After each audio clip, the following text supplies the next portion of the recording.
Good, thank you. Having fun? Yes, you?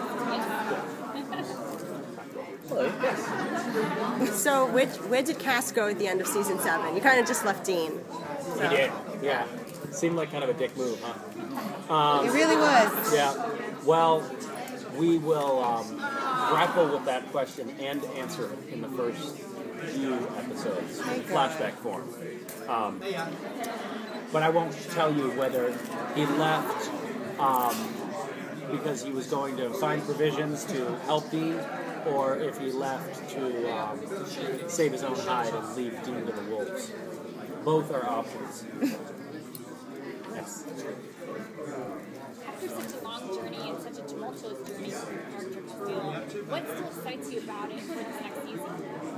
Well, it's the same thing that's, I think, stayed exciting about working on the show from the beginning, which is that it's always changing. You know, every time I think I know what's going to happen, it usually happens over hiatus, over the summer. I'm like, oh, well, they've clearly set up this storyline.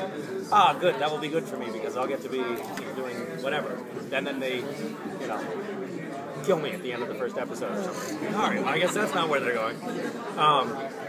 So it's always changing, and it's always something different, and that is what excites me. And what I know of the arc of Cass in Purgatory, we don't know whether he even survives Purgatory or not.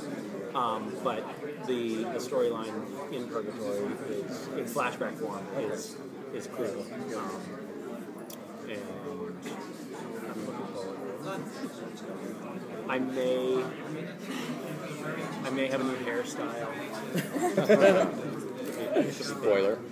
Major spoiler. Yeah. Slightly cleaner trench coat, maybe. Yeah.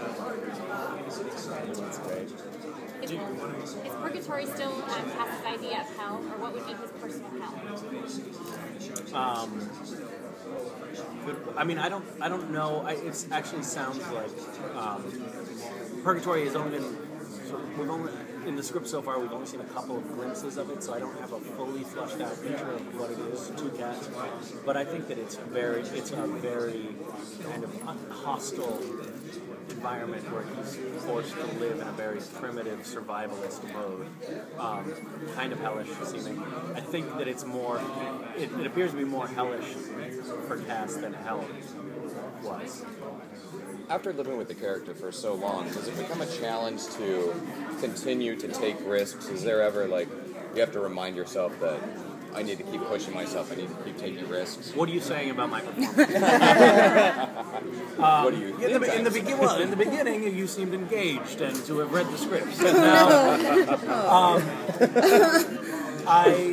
no, honestly, because I think that the material is changing enough that you have to be staying on your toes. It changes a lot, and every once in a while there has been, over the course of the several years that I've been on the show, there have been moments where it felt like it changed a lot, and it was difficult to justify. Like, why would Cass suddenly be doing this? And that kind of makes you work out too. You have to answer those questions that aren't necessarily always answered directly in the script. And you have to do a fair amount of writing, I think, as an actor on Supernatural in your own head, just to make sense of where you are in the story and what the character is doing. But I think it's very lucky to be on a show like this for a period, because it's not, so many TV shows are fairly static for characters, and you can see actors on long-running TV shows, I think, often just go into autopilot. They just have their way of palavering and their cadence of speech and everything, they can get very bored, and it gets boring to watch. And that doesn't happen on Supernatural, which is cool. Thank you. Jared and Jensen obviously are fairly boring to watch, but that's just a different one. Thank you so much. Thank you.